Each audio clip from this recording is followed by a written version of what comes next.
fine, which is good. Now,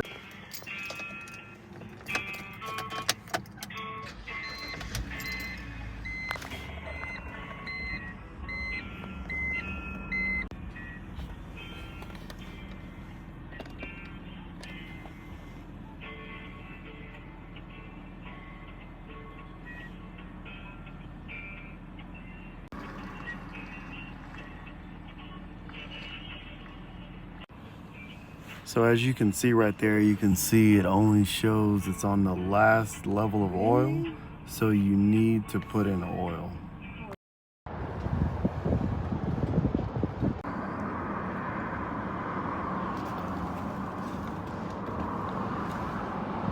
You check just using a dipstick, but so now it's okay.